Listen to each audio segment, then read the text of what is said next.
আসন্ন ত্রয়োদশ জাতীয় সংসদ নির্বাচন ও গণভোট 2026 অবাধ, সুষ্ঠু, নিরপেক্ষ ও উৎসব মুখর পরিবেশে অনুষ্ঠানের লক্ষ্যে ঢাকা মেট্রোপলিটন পুলিশ ডিএমপি সর্বোচ্চ পেশাদারিত্ব ও আন্তরিকতার সঙ্গে কাজ করছে বলে জানিয়েছেন ডিএমপি কমিশনার শেখ মোহাম্মদ সাজ্জাদ আলী। আজ রাজধানীর মিন্টো রোডে ডিএমপি মিডিয়া সেন্টারে আয়োজিত এক সংবাদ সম্মেলনে তিনি এসব কথা জানান। ডিএমপি কমিশনার বলেন, রাজধানীতে মোট 2131টি ভোট কেন্দ্র রয়েছে। ঝুঁকি ও ভোটারের সংখ্যা বিবেচনায় কেন্দ্রগুলোকে বিভিন্ন শ্রেণীতে ভাগ করা হয়েছে। এর মধ্যে 1614টি গুরুত্বপূর্ণ কেন্দ্রে 4 জন করে, 517টি সাধারণ কেন্দ্রে 3 জন করে পুলিশ সদস্য মোতায়েন থাকবে। এছাড়া 37টি ঝুঁকিপূর্ণ কেন্দ্রে 7 জন করে পুলিশ সদস্য দায়িত্ব পালন করবেন।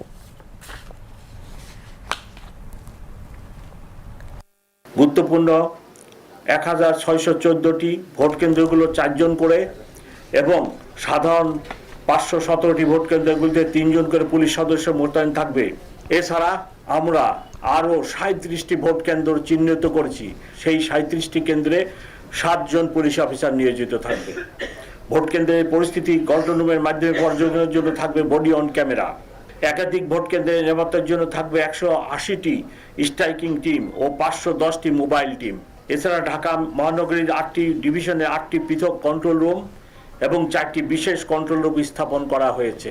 সুবিধাজনক স্থানে মোতায়েন থাকবে স্পেশাল রিজার্ভ ফোর্স। ঊর্ধ্বতন কর্মকর্তাদের সরাসরি নেতৃত্বে থাকা এইসব ফোর্স প্রয়োজনে দ্রুত যে কোনো স্থানে মোতায়েন করা হবে। জরুরি পরিস্থিতি মোকাবেলা করার জন্য সোয়াট, bomb disposal unit, dog squad, crime scene van ও অশ্বারোহী পুলিশ মোতায়েন করা হবে।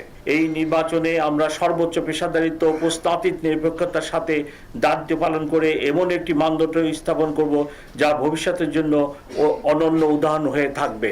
সম্মানিত নগরবাসীর নিকট আমার অনুরোধ, আপনারা নিশ্চিন্তে, নির্ভয়ে ও নির্বিঘ্নে ভোট কেন্দ্রে এসে সুশৃঙ্খলভাবে আপনাদের নাগরিক অধিকার প্রয়োগ করুন। অতীতে নির্বাচনে পুলিশকে যেভাবে ব্যবহার করা হয়েছে সেই কালিমামুক্ত হয়ে জাতিকে একটি অর্থবহ ও সর্বজন গ্রহণযোগ্য নির্বাচন উপহার দিতে আমরা প্রতিশ্রুতিবদ্ধ।